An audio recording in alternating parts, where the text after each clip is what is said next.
प्रिय विद्यार्थियों, आज से हम लोग एक नया चैप्टर शुरू करेंगे, नया अध्याय शुरू करेंगे, चैप्टर नंबर 6 और इस चैप्टर में हम लोग पढ़ेंगे वंशागति का आणविक आधार।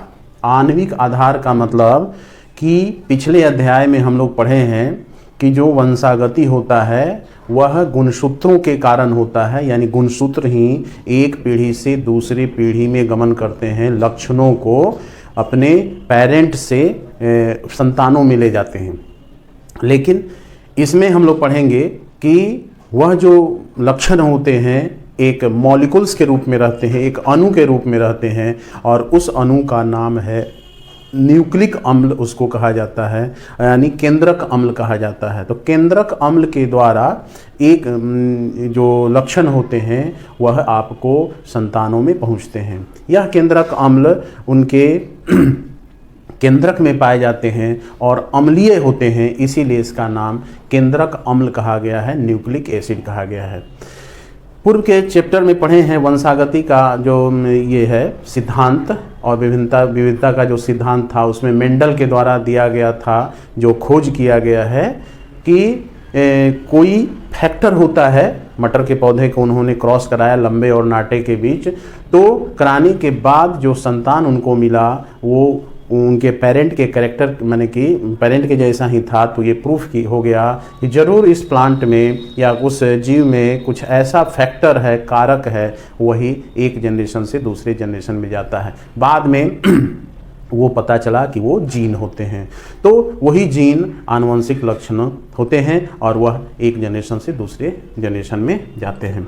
तो इस चैप्टर में हम लोग पढ़ेंगे न्यूक्लिक अम्ल के बारे में।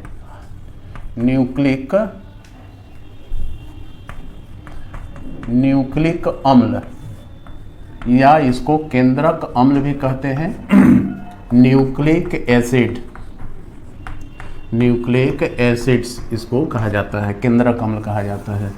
तो यह जो केंद्रक अम्ल है 11वीं कक्षा में हम लोग केंद्रक अम्ल के बारे में पढ़े हैं। थोड़ा सा उसी को अभी याद करने का ज़रूरत है, एक बार हम लोग उसको रिमाइंड कर लेंगे उसके बाद, क्योंकि इसको समझना ज़रूरी है, न्यूक्लिक एसिड को समझना ज़रूरी है। तो न्यूक्लिक एसिड क्या होते हैं कि पॉलीमर ऑफ न्यूक्लियोटाइड होते हैं। न्यूक्लिक एसिड दो प्रकार के होते हैं, डीएनए और आरएनए। ये एक मॉलिक्यूल है और यही मॉलिक्यूल आनुवंशिक पदार्थ होता है जो एक जनरेशन से दूसरी जनरेशन में जाता है। तो ये क्या होते हैं, न्यूक्लिक एसिड क्या होते हैं कि पॉलीमर माने न्यूक्लियोटाइड्स के बहुलक होते हैं। जैसे न्यूक्लिक अम्ल, न्यूक्लियोटाइड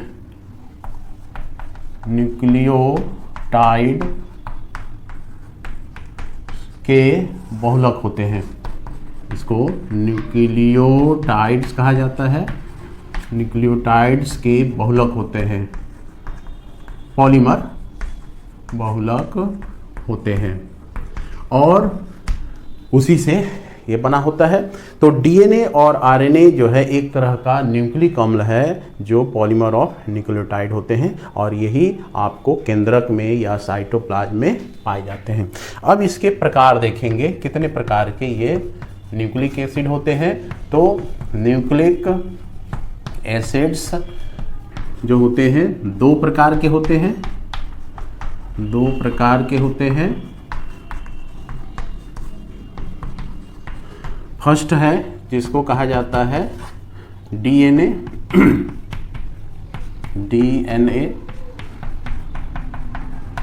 यानी डीऑक्सीराइबोज न्यूक्लिक एसिड। तो इसका डीएनए हो गया। और सेकेंड टाइप का जो न्यूक्लिक एसिड होता है उसको कहते हैं आरएनए हो गया, जिसको राइबोज न्यूक्लिक एसिड कहते हैं। तो दो प्रकार के न्यूक्लिक एसिड होते हैं जो कि सेल में पाए जाते हैं, चाहे वह वायरस हो, चाहे बैक्टीरिया हो, चाहे प्लांट हो, एनिमल हो, उनका ये सब पाए जाते हैं। अब कहते हैं कि ये जो न्यूक्लियोटाइड है वो न्यूक्लियोटाइड क्या है। तो यहाँ पर अब देखेंगे न्यूक्लिक एसिड का रासायनिक संगठन रासायनिक संगठन।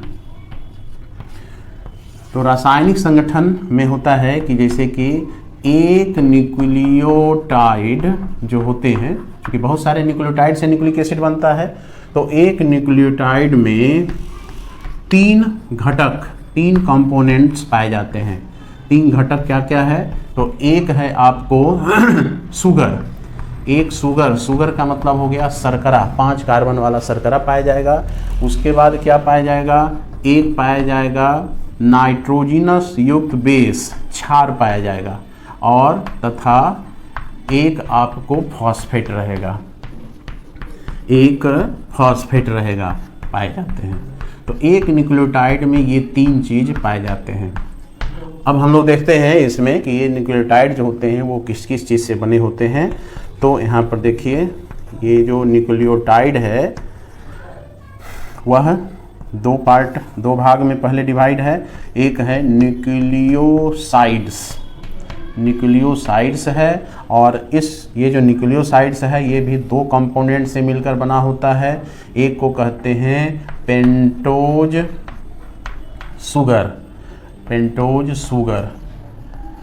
शुगर यानी 5 कार्बन वाला शुगर। तो देख रहे हैं कि एक शुगर चाहिए, और वो शुगर कौन सा होता है, तो आरएनए में पाया जाता है राइबोज शुगर, और डीएनए में पाया जाता है डीऑक्सीराइबोज शुगर, डीऑक्सीराइबोज। तो शुगर 2 प्रकार के होते हैं, उसमें से आरएनए में राइबोज नामक शुगर पाया जाता है और डीएनए में डीऑक्सीराइबोज शुगर पाया जाता है। उसके बाद ये हो गया न्यूक्लियोसाइड में पेंटोज शुगर, और दूसरा चीज़ इसमें पाया जाता है नाइट्रोजन युक्त क्षार, नाइट्रोजीनस बेस, ये क्षार है। और नाइट्रोजीनस बेस भी 2 प्रकार के होते हैं। एक हो गया प्यूरिन्स, एक प्यूरिन्स क्षार कहलाता है, और दूसरा जो है पायरीमिडिन्स कहलाता है, प्यूरिन्स और पायरीमिडिन्स। अब प्यूरिन्स जो होता है, इसमें प्यूरिन्स जो होते हैं उसमें आपको जैसे एडेनिन और ग्वानिन आपको प्यूरिन क्षार कहलाते हैं, जो डीएनए और आरएनए दोनों में पाए जाते हैं। ये जो है दोनों में पाए जाते हैं। प्यूरिन्स दोनों तरह के जो केंद्रक अम्ल होते हैं, दोनों का मतलब हो गया डीएनए और आरएनए दोनों में पाए जाते हैं। और जो पायरीमिडिन्स होते हैं इसमें आपको 3 तरह का होता है। 3 तरह के में से होता है क्या कि थाइमीन और साइटोसिन। ये आपको डीएनए में पाए जाते हैं, साइटोसिन डीएनए में भी पाए जाते हैं और आरएनए में भी पाए जाते हैं। और एक क्षार और होता है पायरीमिडिन जिसको यूरेसिल कहते हैं, ये आरएनए में पाया जाता है। तो थाइमीन नहीं रहेगा, उसके जगह आरएनए में यूरेसिल रहेगा। तो ध्यान में रखना है कि नाइट्रोजनस बेस 2 प्रकार के होते हैं, प्यूरिन्स और पायरीमिडिन्स। प्यूरिन एडेनिन और ग्वानिन डीएनए और आरएनए दोनों में कॉमन होगा, पायरीमिडिन में से भी कोई 2 ही रहेगा। जैसे डीएनए में थाइमीन और साइटोसिन रहेगा, और आरएनए में थाइमीन नहीं रहेगा, उसके जगह पर थाइमीन के जगह पर यूरेसिल और साइटोसिन रहेगा। तो ये चीज़ हो गया, ये सब मिलते हैं तो न्यूक्लियोसाइड बनता है। और इस न्यूक्लियोसाइड के साथ एक चीज़ और जुड़ जाता है जिसको कहते हैं फॉस्फोरिक एसिड कहते हैं, H3PO4 इसको कहा जाता है। तो H3PO4 आपको फॉस्फोरिक एसिड हो गया। तो कह सकते हैं कि एक न्यूक्लियोटाइड में क्या होना चाहिए, तो देख रहे हैं कि एक शुगर होना चाहिए, ये 5 कार्बन वाले, चाहे राइबोज हो चाहे डीऑक्सीराइबोज, कोई एक, दोनों में से कोई एक होना चाहिए। उसके बाद एक बेस होना चाहिए। तो बेस यहाँ 5 प्रकार का देख रहे हैं, adenine, guanine, thymine, cytosine, uracil. इस पांचों में से कोई एक साथ जुड़ा हुआ रहना चाहिए। और आपको यहाँ पर एक फॉस्फेट ये होना चाहिए। तो न्यूक्लियोटाइड हो गया, आपको इसमें रहेगा क्या, वही चीज़ लिखा हुआ है, इसमें कोई विशेष नहीं। अब हम लोग देखते हैं इसका स्ट्रक्चर, केमिकल स्ट्रक्चर। ये तो केमिकल कंपोजिशन हो गया, रासायनिक संगठन। क्योंकि स्ट्रक्चर जब तक नहीं देखेंगे तब तक आगे जो इसमें पढ़ना है कि किधर किसका कार्बन रहता है, शुगर का किधर से कौन सा बॉन्डिंग जुड़ा रहता है, वो उस स्ट्रक्चर में पढ़ना जरूरी है। तो हम लोग अब देखेंगे स्ट्रक्चर के बारे में।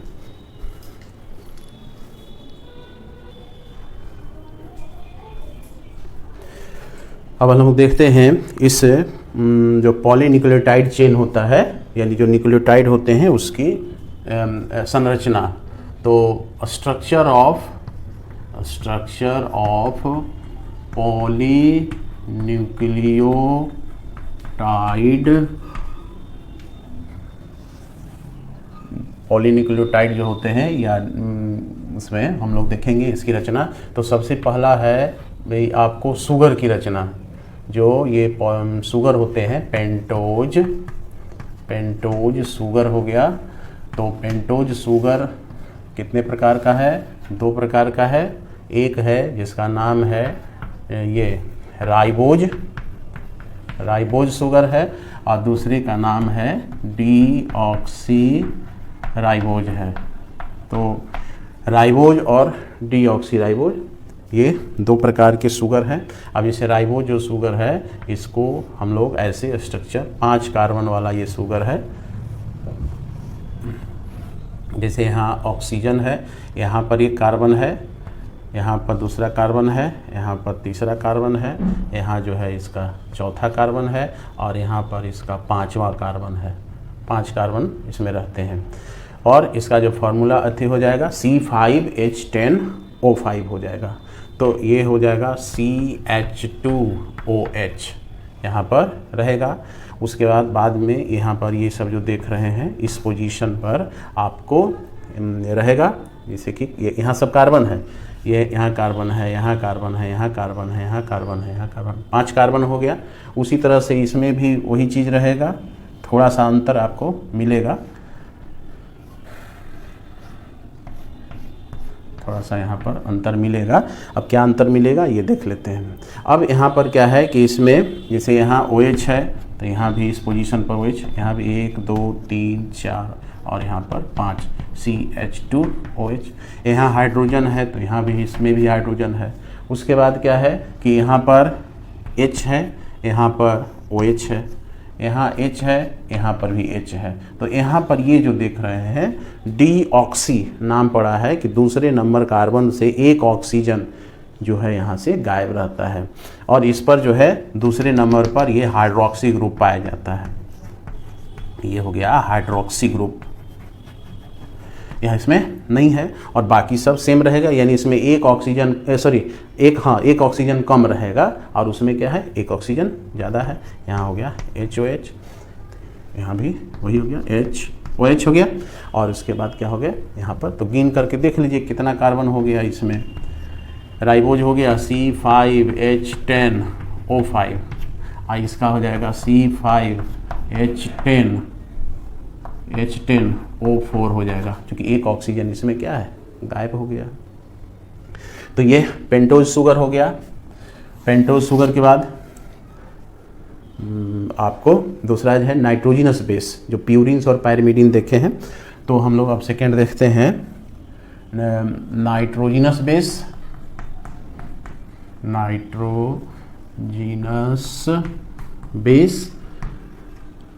नाइट्रोजिनस बेस 2 प्रकार का, एक को कहते हैं प्यूरिन्स और दूसरे को कहते हैं पायरिमिडिन्स। अब प्यूरिन भी आपको 2 प्रकार का है, एक है जिसको कहते हैं एडेनिन है। तो एडेनिन का आप ये देखेंगे स्ट्रक्चर, तो इस तरह से ये डबल रिंग वाला इस तरह से मिलेगा। और ग्वानिन, तो एडेनिन और ग्वानिन आपको प्यूरिन्स कहलाते हैं, जिसमें इस तरह के रिंग रहते हैं, इस तरह के रिंग रहते हैं। और पायरिमिडीन्स में 3 प्रकार का है, पायरिमिडीन में 3 प्रकार का है। कौन कौन सा है? तो थाइमीन है, थाइमीन है, तो थाइमीन का स्ट्रक्चर ऐसे देखेंगे, इस तरह से मिलेगा। उसके बाद है इसमें साइटोसिन है, थाइमीन, साइटोसिन, साइटोसिन का स्ट्रक्चर इस तरह से मिलेगा। और यूरेसिल। तो पायरिमिडीन 3 प्रकार के होते हैं और तीनों में अब स्ट्रक्चर तो ऐसा है लेकिन थोड़ा बहुत इसमें अंतर है। अब अंतर क्या है? तो अब जैसे कि यहाँ पर इसमें देखेंगे, ये 1 2 3 4 5 6 7 8 9, उसी तरह से इसमें भी रहेगा 1 2 3 4 5 6 7 8 9। इसमें जो है 6 ही है, 1 2 3 4 5 6, सब में उसी तरह से 6 है। अंतर क्या हो गया है? तो जो एडेनिन है इसमें 6ठे नंबर पोजीशन पर एमाइनो ग्रुप है, NH2 ग्रुप है एडेनिन में, और ग्वानिन में है आपको दूसरे नंबर पर एमाइनो ग्रुप है H2N, और यहाँ पर 6ठे नंबर पर हाइड्रोक्सी ग्रुप है। ग्वानिन में आप 2 6 छठे, हाँ नहीं 6 पर नहीं है, दूसरे नंबर पर एमाइनो ग्रुप है। इसमें थाइमीन में आप ये थाइमीन जो है आपको इसमें 6ठे नंबर पर ये है हाइड्रोक्सी ग्रुप है, और जो 5वें नंबर है उस पर मिथाइल ग्रुप है, यहाँ पर 6ठे पर है और ये मिथाइल ग्रुप है। साइटोसिन है, तो साइटोसिन में आपको ये जो 6 नंबर देख रहे हैं इस पर रहता है आपको एमाइनो ग्रुप और दूसरे पर रहता है हाइड्रोक्सी ग्रुप। यहाँ पर एमाइनो ग्रुप NH2 और यहाँ पर हाइड्रोक्सी ग्रुप। और यूरेसिल में है कि यहाँ पर 6ठे नंबर पर हाइड्रोक्सी ग्रुप है।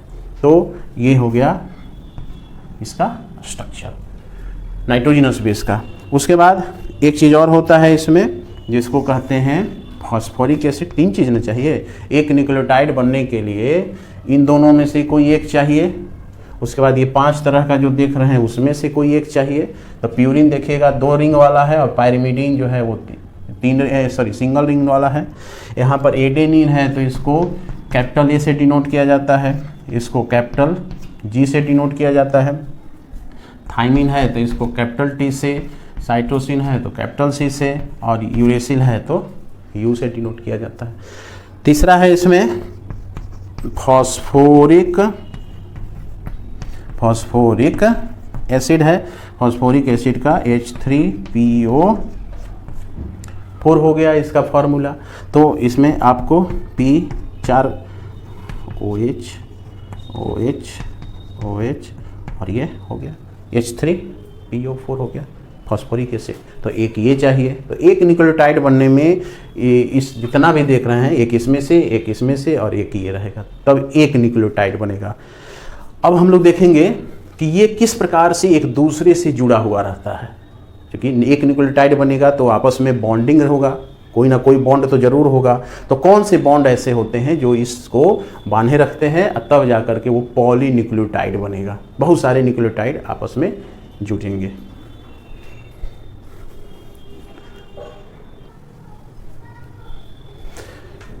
अब हम लोग देखते हैं कि जो पॉलीन्यूक्लियोटाइड चेन है वो उसका स्ट्रक्चर कैसा दिखता है। तो structure of A polynucleotide chain, एक श्रृंखला बनेगा बहुत सारे, क्योंकि ये तो बहुत सारे न्यूक्लियोटाइड के मिलने से बनता है। अब देखिए एक न्यूक्लियोटाइड अब हम बना रहे हैं और वह एक न्यूक्लियोटाइड में क्या चाहिए, तो एक शुगर चाहिए। एक शुगर देखिए यहाँ पर, ये शुगर आप देखे हैं, चाहे ये राइबोज हो या डीऑक्सीराइबोज हो, इसमें आपको यहाँ पर था ना 1 number carbon, 2 number, 3 number, 4 number और यहाँ पर 5 नंबर कार्बन था इस शुगर में, यहाँ ऑक्सीजन था। तो हम लोगों का एक शुगर बन गया। तो शुगर और इस पर यहाँ जो 5वां नंबर देख रहे हैं, यहाँ पर ये एक जुटा हुआ है केमिकल जिसको कहते हैं फॉस्फेट कहते हैं। ये हो गया क्या, शुगर हो गया। तो एक शुगर एक फॉस्फेट, और यहीं से एक तीसरा चीज़, एक बेस कोई जुटा रहेगा, एक बेस जहाँ ये देख रहे हैं, तो एक बेस जो है मान लीजिए एडेनिन है, एडेनिन, तो क्षार ये हो गया एडेनिन। एडेनिन का स्ट्रक्चर इस तरह से रहता है, यहाँ 1 2 3 4 5 6 7 8 और ये 9, तो ये हो गया, मान लिया कि ये एडेनिन। अभी देखे हैं एडेनिन को हम लोग कैपिटल ए से डिनोट किए हैं। तो यहाँ पर देखिए एक बॉन्ड ये है, शुगर और फॉस्फेट के बीच यहाँ पर एक बॉन्ड है दिखाई दे रहा है, और एक बॉन्ड यहाँ दिखाई दे रहा है, 2 बॉन्ड यहाँ दिखाई दे रहा है। तो इस बॉन्ड को क्या कहते हैं, तो जो शुगर और जो बेस है उसके बीच जो यहाँ बॉन्ड लग रहा है इसको कहते हैं एन ग्लाइकोसिडिक बॉन्ड,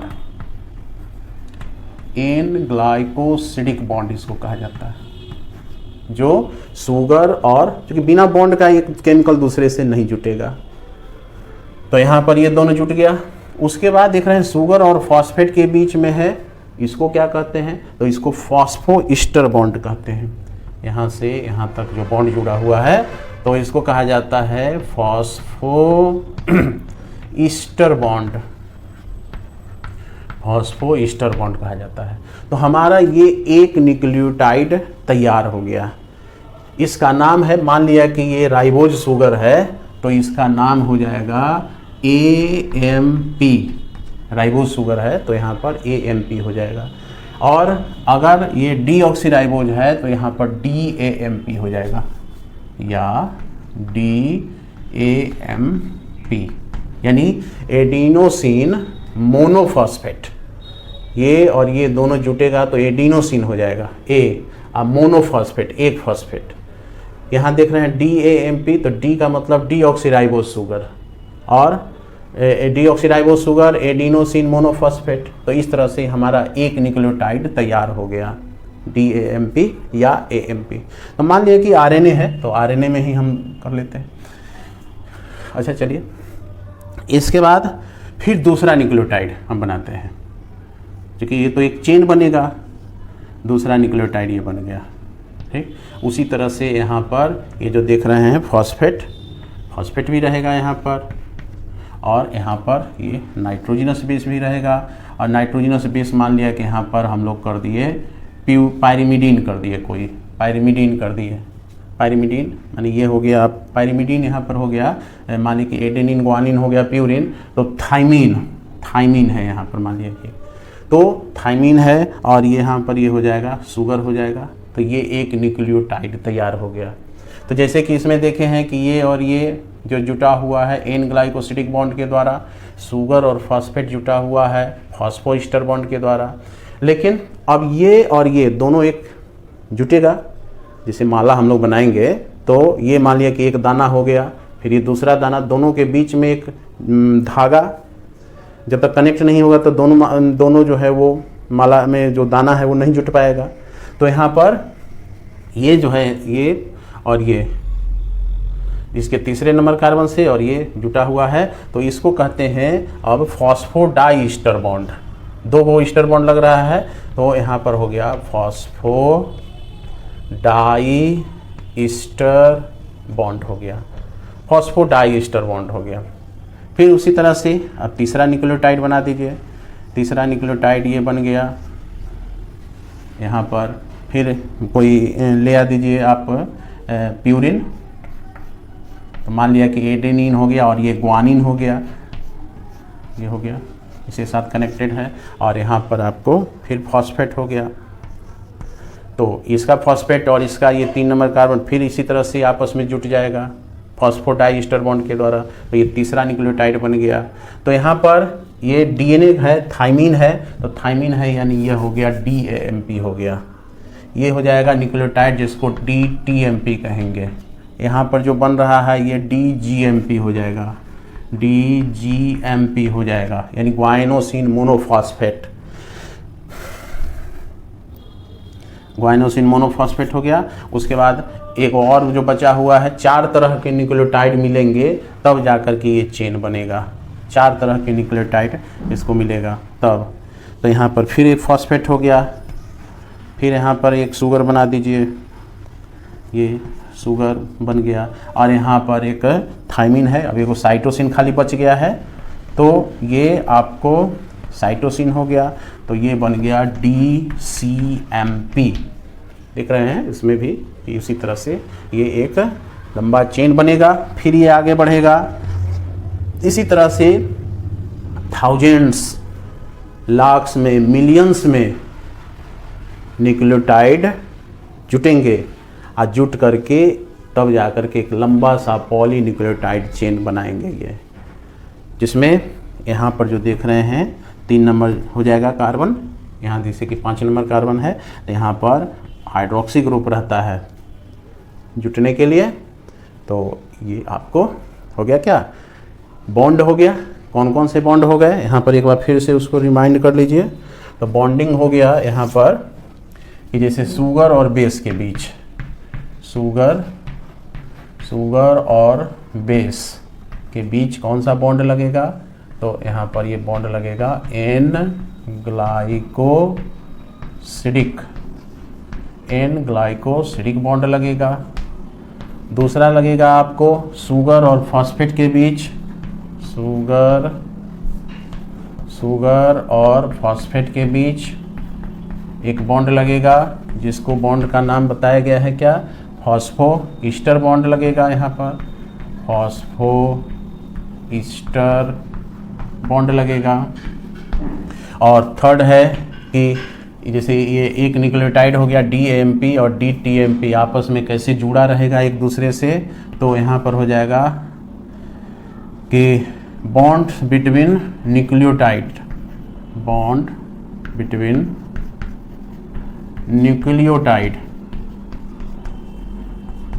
एक न्यूक्लियोटाइड से दूसरे न्यूक्लियोटाइड के बीच जो बॉन्ड होगा उसको कहते हैं फॉस्फोडाइईस्टर बॉन्ड, फॉस्फोडाइईस्टर बॉन्ड इसको कहेंगे। तो इस तरह से ये बॉन्ड है जो कि इसमें न्यूक्लियोटाइड जो होते हैं उसमें जुड़े रहते हैं।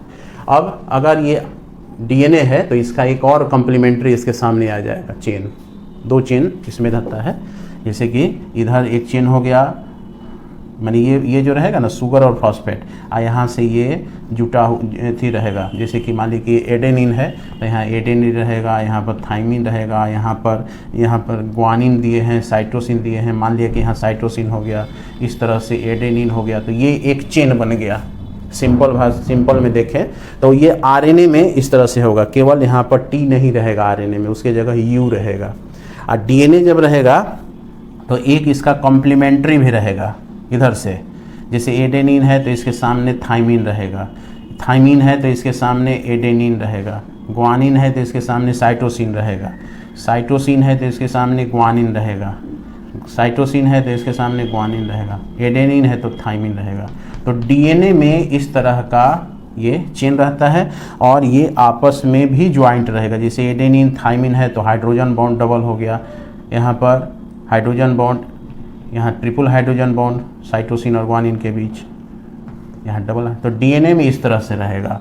और RNA है तो RNA में आपको RNA जो होते हैं उसमें एक ही चेन रहेगा। यह जो देख रहे हैं स्ट्रैंड, ये शुगर और फॉस्फेट वाला है, ये शुगर और फॉस्फेट का है।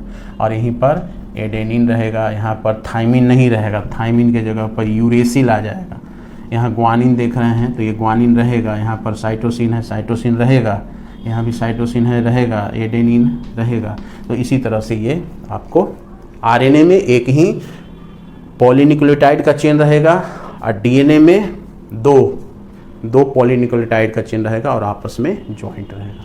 तो यही हो गया इसका स्ट्रक्चर और किस तरह से ये जो है बॉन्डिंग आपस में जुड़ा हुआ रहता है।